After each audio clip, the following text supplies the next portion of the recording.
All right, welcome back to Hey Now. I just wanted to do a test for you guys. I got the Nikon ZR about a week and a half ago. This is my first Nikon, so very interesting camera. But I just wanted to do a test for you guys between the A7S III, which I'm filming on now, Canon R6 Mark II. I love that camera, and the Nikon ZR. Just to give you, you know, side by side so you can see them. What I would have to say before I start the test to show you guys is Sony is very difficult to match up colors for some reason. I don't know if it's the greens or what, but the R6II, I could definitely cut in with the Nikon ZR and use these cameras together.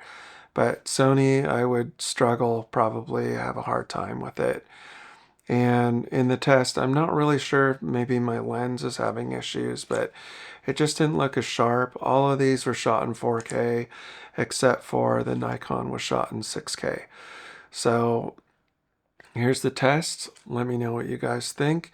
Oh, and before we start the test, if you want to subscribe to my channel, I am going to have more stuff on the Nikon ZR.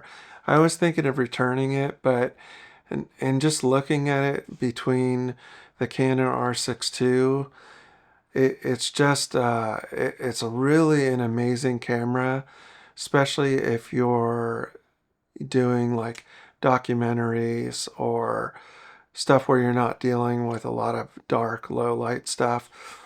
I definitely would say that during low light tests, you get grain, and I mean you can get rid of it with noise reduction, but it's different. But in shooting raw, comparing it to like S-Log3 or C-Log3, I feel like you definitely get a lot more light in, because at like 6400 raw opposed to like 12,800 in C-Log3 or S-Log3, I feel like I'm getting more light, which is, I don't know if that has to do with like the codec and how S-Log3 and C-Log3 are processed with their noise reduction and contrast. I don't know, but what I do know is it's pretty interesting. And I will say one more thing that I learned today is if you are shooting in lower light situations where, like, say you're exposing for a window and you have a subject ahead of it, expose for that window, but expose at like the high ISO at the low, like 1600. Don't go to 6400.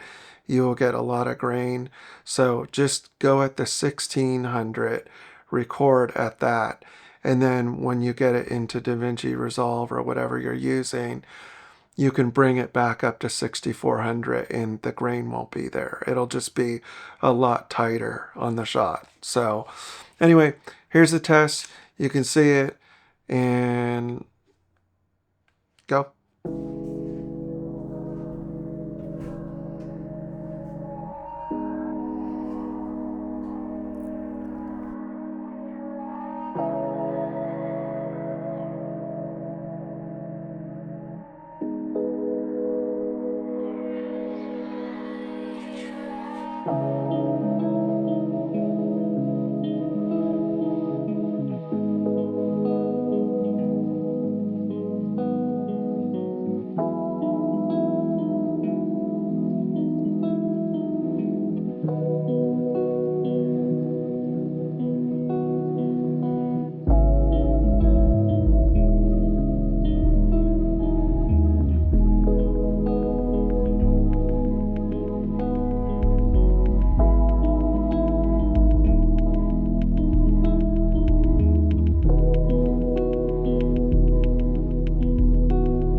Baby so hot, hot, hot, hot. Baby so hot, hot, hot, hot. Baby so hot, hot.